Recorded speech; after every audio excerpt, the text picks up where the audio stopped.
A very good morning, dear students. Let's continue our chapter 1, Geography, with page number 4, Conserving Resources.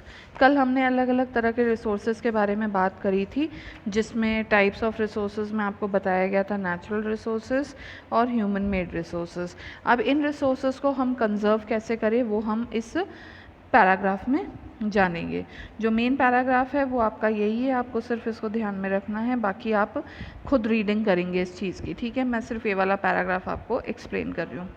Using resources carefully and giving them time to get renewed is called resource conservation. सबसे पहली definition तो यही आ जाती है कि resource conservation होता क्या है कि संसाधनों को ध्यानपूर्वक इस्तेमाल करना और उन्हें समय देना ताकि वो वापस रेन्यू हो सके, तो वो कहलाता है रिसोर्स कंजर्वेशन। जैसे कि अब मैं आपको ये बता देती हूँ कि दूध से कई सारी चीज़ें बनती है, ठीक है। दूध से दही भी बनती है, दूध से छाछ भी बनती है, दूध से पनीर भी बनता है, दूध से आइसक्रीम भी बनती है और बहुत सारी मिठाइयाँ बनती है। पर कुछ चीज़ों को हम लोगों को जमाना भी पड़ता है, ठीक है। अब जैसे आइसक्रीम बनानी है तो हमें उसको टाइम देना पड़ेगा जमने के लिए फ्रिज में, और बर्फ़ का पानी पीना है तो बर्फ़ भी जमानी पड़ेगी।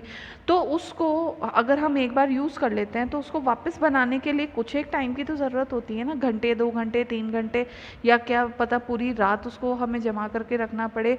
तो ऐसे ही हमारे रिसोर्सेज होते हैं कि हमें उन संसाधनों को टाइम देना पड़ता है टू रेन्यू, वापस पैदा होने के लिए। तो बैलेंसिंग द नीड, अब यहाँ पे जो ये सस्टेनेबल डेवलपमेंट है ये बहुत ज़्यादा इंपॉर्टेंट है। ये क्वेश्चन आपका आएगा कि what do you understand by sustainable development.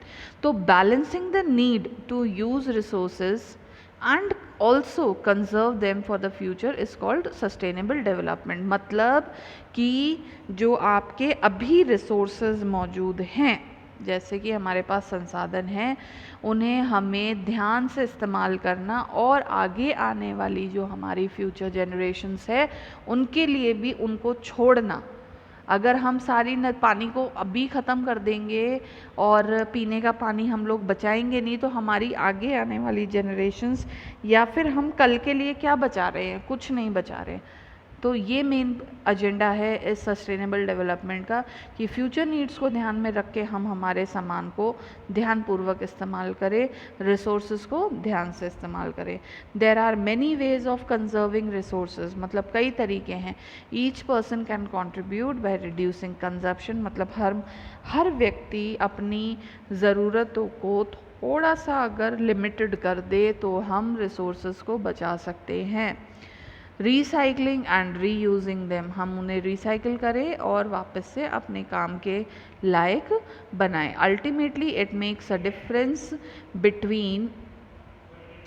Because our lives are linked, और ये एक बहुत डिफरेंस क्रिएट करता है। मतलब एक हमारा योगदान दुनिया के लिए, हमारे एनवायरनमेंट के लिए एक बहुत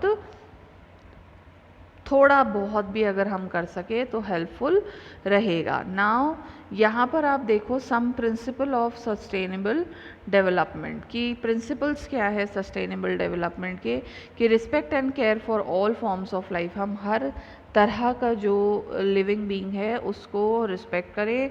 improve the quality of human life, conserve the earth's vitality and diversity, हम अर्थ की वाइटलिटी, मतलब ये जो हम कहते हैं ना कि फर्टाइल शक्ति है कि ग्रो करने की चीज़ों को, उसको संभाल करके रखें। और ये जो हमारा इतना डाइवर्स दुनिया है इसको भी, मतलब अलग अलग विभिन्न चीज़ें हैं हमारे देश में, उसको भी बचा करके रखें। Minimize the depletion of natural resources, change personal attitude and practice towards the environment, enable communities to care for their own environment। अगर हम ही लोग इनिशिएटिव नहीं लेंगे हमारे पर्यावरण को बचाने के लिए तो हमारे पर्यावरण को कोई भी नहीं बचा सकता है।